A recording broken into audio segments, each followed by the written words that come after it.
Dia hanya mengikat rambutnya dengan karet rambut. Putrinya ketakutan sampai tubuhnya gemetar.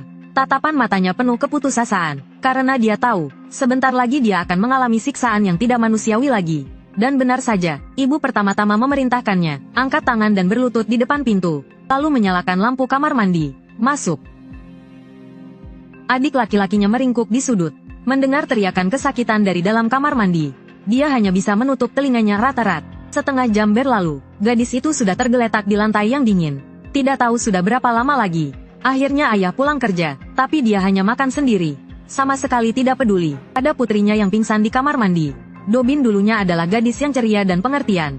Di sekolah dia bisa menyanyi dan menari. Sepulang sekolah dia membantu pekerjaan rumah. Ibunya kandung meninggal lebih awal. Ayahnya sibuk bekerja, jadi bisa dibilang adik laki-lakinya, Min Jun, dibesarkan oleh Dobin. Walaupun hidup mereka agak miskin, tapi mereka tetap tertawa bahagia setiap hari. Mereka sering menggunakan kepala kecil mereka untuk mengenang wajah ibu. Sebenarnya ada banyak foto ibu di rumah. Tapi entah kenapa, semua foto itu tanpa kecuali dipotong bagian wajahnya. Tak perlu ditebak, itu pasti ulah ayah mereka. Hari itu ayah pulang seperti biasa. Tapi kali ini dia membawa seorang wanita. Dengan dingin dia memperkenalkan, mulai sekarang, tante ini adalah ibu kalian. Kakak beradik itu sangat senang.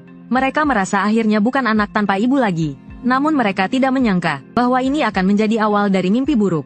Awalnya semuanya masih terlihat normal. Kehadiran ibu tiri membuat rumah terasa seperti rumah sungguhan. Dua anak kecil itu suka bernyanyi saat mandi. Adik laki-laki sangat aktif. Busanya terciprat ke rambut ibu tiri. Jangan main-main lagi. Sudah cukup. Mereka jarang bisa makan makanan hangat. Adik pertama kali memakai sumpit. Makanannya selalu jatuh. Jatuh ke meja dan dia mengambilnya dengan tangan. Ibu tiri menegur dengan lembut. Min Jun. Mama sudah bilang berkali-kali, jangan main saat makan. Jangan tumpahkan. Ya, tapi setelah berulang kali, sepertinya dia mulai kehilangan kesabaran. Kalian ini tidak diajari mama kalian cara pakai sumpit? Tidak. Mendengar jawaban ini, wanita itu kesal dan mendorong kursinya. Mengikat rambut tampak seperti pertanda akan marah. Tapi kakak adik itu tidak melihat ekspresi dinginnya. Masih tertawa dengan polos. Tapi hanya beberapa hari kemudian, semuanya berubah drastis. Di meja makan mereka seperti sedang berjalan di atas es tipis. Memperhatikan dengan cermat ekspresi ibu tiri. Adik masih belum bisa pakai sumpit. Makanannya kembali jatuh ke meja. Dobin buru-buru berdiri meminta maaf. Berkata akan mengajari adiknya dengan baik. Tapi ibu tiri tidak peduli. Hanya perlahan-lahan mulai mengikat rambut. Dasar anak kecil kurang ajar. Sudah kubilang ajari dia dengan baik. Sejak hari itu, Dobin yang ceria dan periang menghilang. Dia berdiri lama di depan sekolah. Akhirnya mengumpulkan keberanian untuk melapor ke polisi. Tapi yang menyambutnya, hanyalah ejekan dingin dari polisi. Dipukul ibu beberapa kali saja sudah lapor polisi. Anak zaman sekarang sungguh menakutkan. Sungguh menakutkan. Dobin bingung. Dia bertanya pada kakaknya, apakah dia telah melakukan sesuatu yang salah. Ketika mengalami hal-hal buruk, bukankah memang seharusnya memberitahu polisi? Tidak ada salahnya. Saat mengalami hal buruk memang harus ke sini. Om juga dulu begitu. Kamu tidak salah. Akhirnya para orang dewasa itu memutuskan untuk melihat keadaan rumah si gadis. Wajah ibu tiri dipenuhi senyuman. Gerak-geriknya tampak seperti istri dan ibu yang sempurna. Namun menghadapi kepura-puraan itu, Dobin secara naluriah merasa jijik. Tapi ibu tiri pandai berakting. Dengan mudah menipu semua orang. Siapapun yang melihat akan mengira anak pemberontak sedang membesar-besarkan masalah. Saat ditanya apakah dia mencekik anaknya, wanita jahat itu malah memutarbalikkan keadaan. Mencekik leher. Apakah Dobin yang bilang begitu? Bukan begitu, kan? Mulai berbohong sekarang? Wah, harus bagaimana ini? Setelah mengikuti prosedur, petugas pun memutuskan untuk tidak tinggal lebih lama. Setelah pintu tertutup, ibu tiri kembali menunjukkan wajah aslinya yang kejam. Dan anak-anak malang itu pun tidak bisa lolos dari kekerasan. Dibandingkan ibu tiri, sang ayah bahkan lebih seperti binatang buas berbaju manusia. Menganggap anak sebagai mesin uang. Menipu bantuan dari pemerintah dan kerabat. Uang dari lembaga distrik dan kerabat semuanya ditransfer atas nama anak-anak. Bukankah kamu suka uang? Macan pun tak memakan anaknya sendiri. Tapi orang ini justru memakan darah dagingnya sendiri. Rasa sakit secara fisik tidak membuat Dobin berhenti mencari pertolongan. Dia menggantungkan harapan pada gurunya. Namun meski sudah melihat bekas cekikan di lehernya, guru yang penuh omongan moral pun tetap pergi dengan alasan. Ironis, bukan? Dunia ini sungguh membingungkan bagi gadis berusia 10 tahun ini. Lalu, harus bagaimana lagi? Adik laki-lakinya, Min Jun, punya ide. Mengusulkan untuk mencoba lagi mencari bantuan. pekerja sosial dari lembaga kesejahteraan anak itu. Melihat tak ada pilihan yang lebih baik, Dobin pun terpaksa ikut dengan ragu-ragu. Halo, saya adalah Jung Ye sedang bersantai dari pekerjaannya. Dia hanya ingin cepat-cepat mengusir dua anak itu, dengan enggan menemaninya bermain di luar. Om, apakah kami mengganggu? Tidak mengganggu. Om tidak apa-apa, masih bisa tahan. Gerakan kecil tanpa sengaja dari Jung Ye membuat Dobin refleks menghindar. Penyiksaan dari ibu tiri membuatnya trauma. Jung Ye mengajak mereka makan hamburger. Min Jun sangat antusias. Kelihatannya itu pertama kalinya dia makan. Dobin memberi contoh, mengajarkan adiknya agar menggenggam roti dengan kuat. Namun saat melihat remah-remah berjatuhan, Min Jun tiba-tiba menjerit ketakutan. Bayangan buruk di kepalanya tak bisa hilang. Dia sangat takut, kakaknya akan dihukum karena kesalahannya lagi. Jung Ye kebingungan. Dia mengira dua anak itu sedang berebut, lalu dengan santai membukakan hamburger lain. Dan justru tindakan kecil yang baik itu membuat Dobin melihat secercah harapan. Dalam perjalanan pulang, Min Jun tertarik pada boneka King Kong di mobil. Dobin sangat menyayangi adiknya, tapi dia tidak membiarkan kebiasaan buruk. Saat hendak turun dari mobil, dia segera menarik boneka dari pelukan Min Jun dan mengembalikannya. Halo, sejak bertemu teman baru ini, kakak beradik itu sering datang ke lembaga kesejahteraan. Kadang hanya untuk bermain. Kali ini mereka ingin Om membantu mencari seseorang. Mereka percaya, tante dalam foto itu adalah teman ibu mereka semasa hidup, yang mungkin masih menyimpan foto lengkap. Kalau bisa menemukan tante itu, mungkin mereka bisa melihat wajah ibu lagi. Tapi Jung Ye bukan polisi. Mencari orang bukan keahliannya. Dengan berpura-pura serius, dia membawa dua anak itu berjalan keliling di jalanan. Akhirnya dia membawa mereka ke kebun binatang, berharap kalau sudah puas bermain, mereka akan lupa soal mencari orang. Kebun binatang penuh orang dan ramai. Anak-anak sangat aktif. Jung Ye tak bisa mengikuti langkah mereka. Begitu menoleh, mereka sudah tak terlihat. Anak-anak, ayo pulang. Sudah selesai. Om, unta di mana? Unta, tidak ada unta. Unta apa? Unta sialan. Saat itu juga, keinginan Jung Ye untuk resign mencapai puncaknya. Padahal dia lulusan hukum yang pintar. Karena tak dapat pekerjaan yang cocok, dia hanya menganggur di rumah. Tak tahan mendengar omelan kakaknya. Dia pun asal pilih kerjaan santai di lembaga kesejahteraan anak. Sebagai langkah sementara temannya mencarikan posisi baru. Begitu ada peluang, dia akan segera pindah. Tapi ya namanya kerja seadanya. Lagi pula timnya kekurangan orang. Mau tak mau, dia harus terus bertanggung jawab atas dua anak itu. Apakah ibu yang kamu gambar itu alien? Jangan hina ibuku. Aku sudah berusaha menggambarnya. Lihat baik-baik, sekarang gambar matanya juga, kan? Saat itu juga, telepon dari temannya masuk. Katanya barusan berhasil dihubungi sebuah firma hukum di Seoul, memintanya segera meninggalkan pekerjaannya untuk wawancara. Mendengar Om Jung Ye akan pergi, Dobin hanya terdiam tanpa sepatah kata pun. Di usianya yang masih kecil, dia sudah terlalu sering melihat perpisahan yang tak bisa disatukan lagi. Namun dalam dunia anak-anak, teman adalah seseorang yang selalu bersama selamanya. Min Jun yang polos, ingin janji dengan Om untuk bertemu lagi besok. Tapi Jung Ye terburu-buru, ingin cepat-cepat menyelesaikan urusan dengan dua anak itu. Dia pun sembarangan mengeluarkan uang 50.000 won, menyuruh mereka makan hamburger. Jangan hilangin ya, dengar? Tidak mau, Om. Ikut kami besok ya. Min Jun terus menangis. Tidak ada pilihan. Jung Ye akhirnya setuju memberikan boneka King Kong milik keponakannya. Benarkah? Memang itu untuk kamu. Ambillah. Yeay, baiklah. Berbulu. Aduh, cepat turun. Jung Ye buru-buru menurunkan mereka dari mobil. Sebelum berpisah, Dobin meminta nomor telepon Om. Rasa tidak amannya membuatnya merasa suatu hari akan membutuhkannya.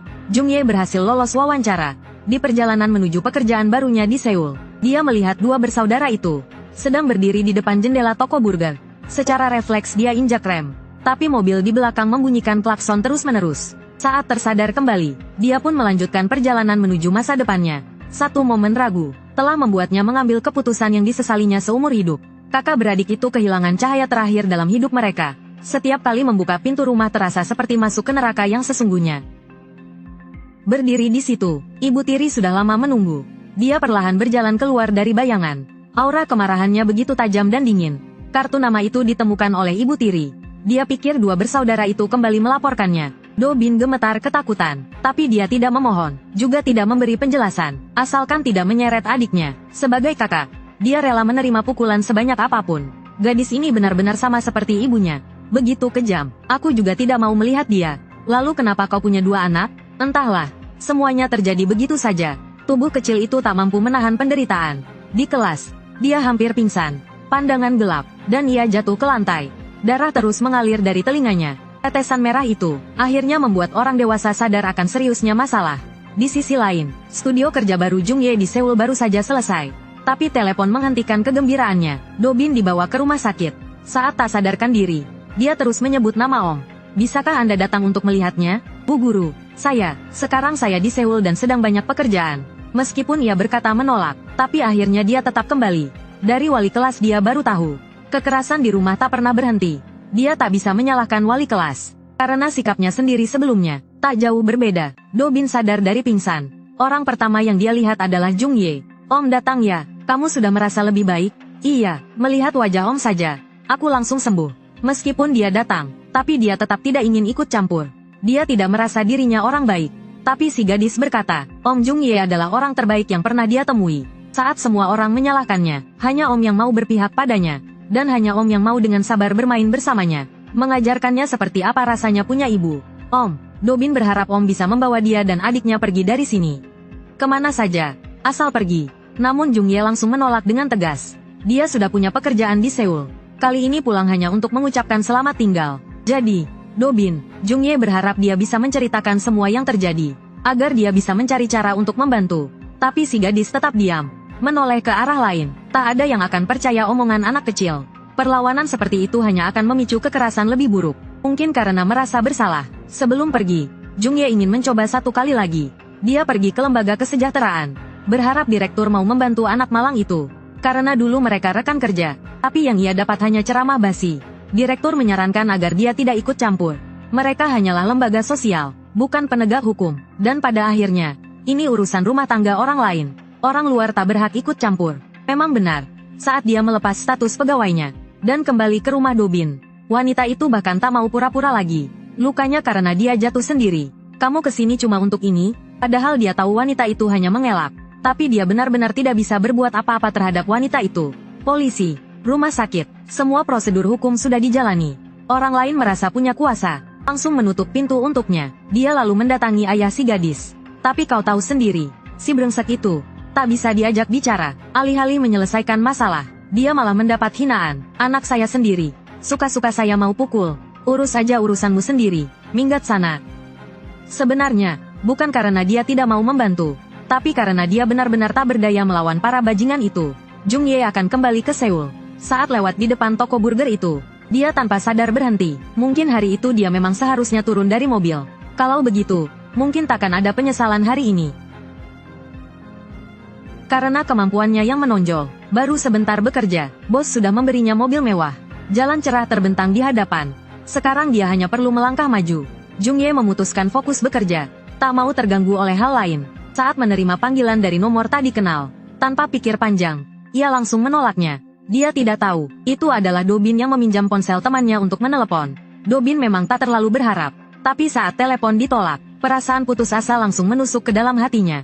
Dia tak lagi berhayal, tak lagi berharap. Tante tetangga di bawah sering mendengar suara kekerasan terhadap anak dari atas. Dengan penuh perhatian bertanya apakah dia butuh bantuan. Do Bin hanya menoleh sebentar, lalu pergi tanpa sepatah kata.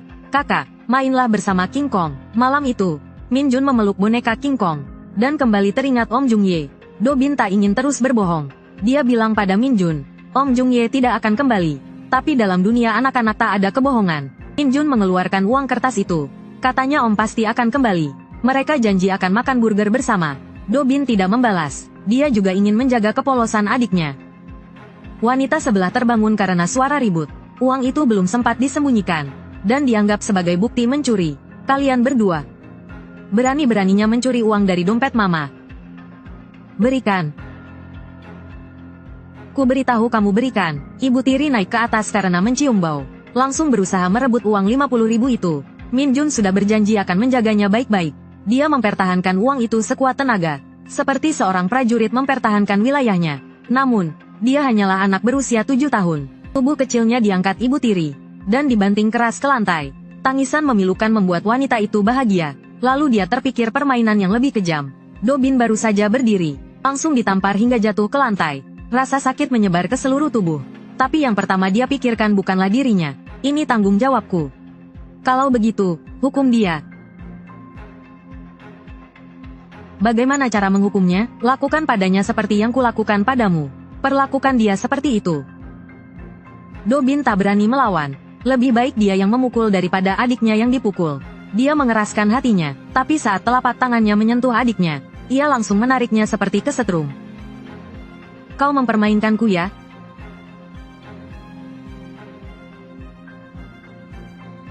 Min Jun, maafkan kakakmu. Menjijikkan sekali. Ibu tiri menarik rambutnya dengan keras. Lalu pukulan bertubi-tubi menghujaninya. Kau harus pukul begini. Begini pukulnya. Kau dipukul karena belum cukup parah. Hari ini lebih parah ya? Apa kita harus naik ke atas melihat? Jangan ikut campur urusan rumah orang lain. Mulai lagi deh. Malam itu, wanita itu tidur nyenyak setelah melampiaskan amarahnya. Dobin berjalan sendirian ke atap. Dia mengangkat tangannya dan uang kertas itu terbang bersama angin dingin. Dan bersamanya yang ikut pergi adalah nyawa adiknya yang masih muda. Begitu kabar tersebar, Jung Ye segera kembali dari Seoul. Polisi menyatakan, kakak membunuh adiknya saat berebut uang 50.000. Omong kosong seperti itu, hanya orang bodoh yang percaya. Jung Ye kira-kira bisa menebak kebenarannya. Jelas itu ulah ibu tiri. Dan dia menjebak Dobin. Tapi saat menelusuri motifnya, dia sadar bahwa dirinya adalah penyebab utama tragedi. Jika saat itu dia sabar menemani makan burger, mungkin semuanya takkan seperti ini. Tentang Dobin, sepertinya dia juga tidak punya pilihan. Kalau tidak mengaku, dia bisa dipukuli sampai mati. Kalau mengaku, paling tidak dia bisa bertahan hidup. Saat itu, si gadis lebih sadar dari sebelumnya. Tugas utamanya bukan yang lain, tapi bertahan hidup di dunia yang kacau ini. Yang terpenting sekarang, adalah tetap hidup di dunia yang terbalik ini. Bertahan hidup. Dia keluar. Dia keluar. Dobin, kenapa kamu membunuh adikmu? Kenapa kamu memukul adikmu? Di dalam mobil polisi, Dobin akan dibawa sebagai tersangka. Sementara pelaku sebenarnya menatap anak itu dengan wajah tak berdosa.